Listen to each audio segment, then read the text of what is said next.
Hello बच्चों, let's see the question. और question is the correct option for the value of vapour pressure of a solution 845 degree with benzene to octane in molar ratio 3:2। ठीक है, तो हमें बोला गया है यहाँ पर, हमें बोला गया है कि जो वैल्यू होगी वेपर प्रेशर की सॉल्यूशन के लिए कितने पे 45 डिग्री पर बेंजीन से ऑक्टेन के लिए जो मोलर रेशियो है वो हमें दिया गया है 3:2।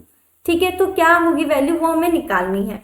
ठीक है, अब देखो यहाँ पर हमें कुछ दिया गया है 45 डिग्री पर वेपर प्रेशर जो होगा बेंजीन के लिए 280 mm ऑफ Hg होगा और ऑक्टेन के लिए होगा 420 mm ऑफ Hg। ठीक है, और हमने अज्यूम किया आइडियल गैसेस के लिए। ठीक है, तो देखो हमें यहाँ पर रेशियो दिया गया है 3:2। ठीक है, बेंजीन के लिए हम लिखते हैं XB। ठीक है, और यहाँ पर ऑक्टेन के लिए हम लिखते हैं XO। अगर हम इसके लिए जो मोल फ्रैक्शन होता है वो निकालें तो 3/5 आ जाएगा।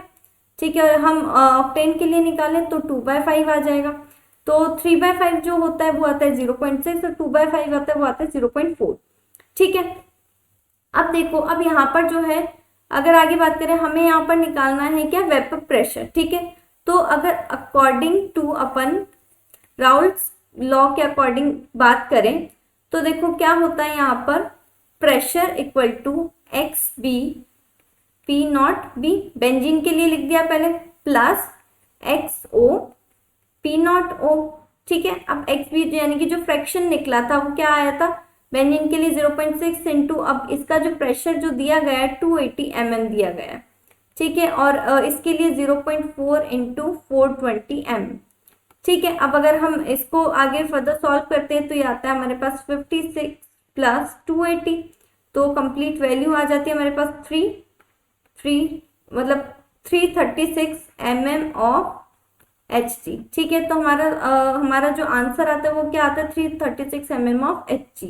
ठीक है, तो अगर हम ऑप्शंस की बात करें तो फर्स्ट ऑप्शन 168 है तो ये नहीं होगा, second option 336 mm of Hg ये सही है, देन 350 ये नहीं होगा, देन 160 भी नहीं होगा, तो ऑप्शन बी जो होगा हमारा करेक्ट आंसर होगा।